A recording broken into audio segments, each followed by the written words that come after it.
जय माता दी। रंजना देहाती लोकगीत के चैनल पे आप लोगों का स्वागत है। बहुत ही प्यारा, बहुत ही खूबसूरत एक देवी माँ का पचरा गीत गाने जा रही हूँ। आप लोगों को कैसा लगे कमेंट बॉक्स में जरूर बताइएगा। कुछ ना मांगीला एक फूल मांगीला, कुछ ना मांगीला एक फूल मांगीला, हम तो माइया चरनिया के धूल मांगीला, हम तो माई।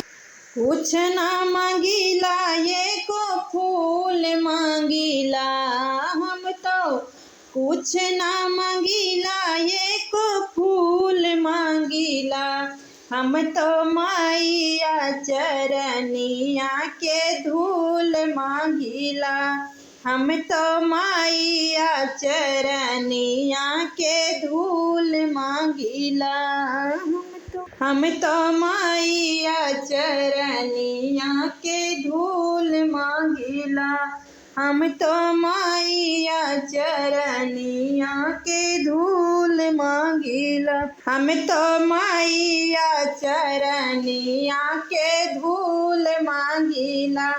कुछ ना मांगीला मैया कुछ ना मांगी, कुछ ना मांगीला मैया कुछ ना मांगी, हम तो माइया चरनिया के धूल मांगीला, हम तो माइया चरनिया के धूल मांगीला।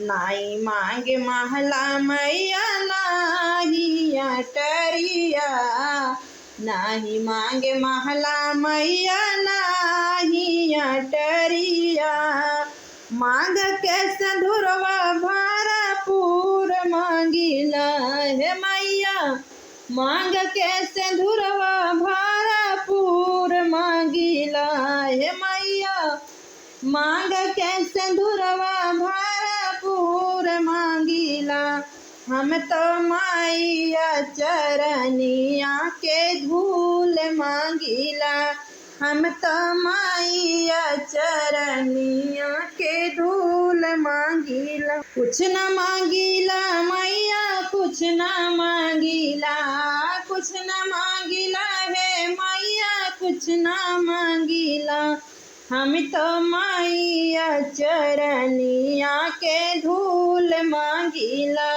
हम तो माइया चरनिया के धूल मांगीला। नाही मांगे धन मैया नाही दौलतिया, नाही मांगे धन मैया नाही दौलतिया, माथवा के विद्या भरपूर मांगीला हे मैया, माथवा के विद्या भरपूर मांगीला, हम तो माइया चरनिया के धूल मांगीला, हम तो माइया चरनिया के धूल मांगीला। कुछ न मांगीला मैया कुछ न मांगीला, कुछ न मांगीला हे मैया कुछ न मांगीला, हम तो माइया चरनिया के धूल मांगीला, हम तो माइया चरनिया के धूल मांगीला।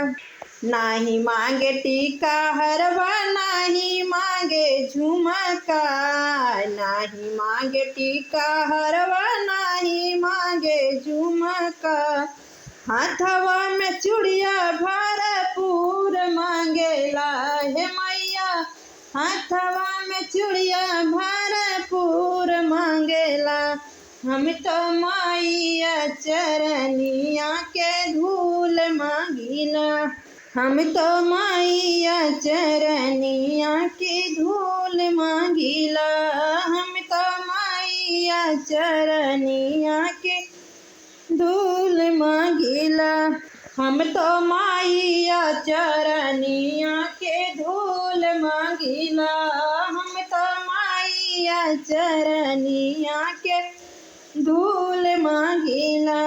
हमारा ये देवी माँ का पचरा गीत है। आप लोगों को कैसा लगे कमेंट बॉक्स में जरूर बताइएगा। रंजना देहाती लोकगीत के चैनल पे हमारे सभी भाई बहनों का स्वागत है।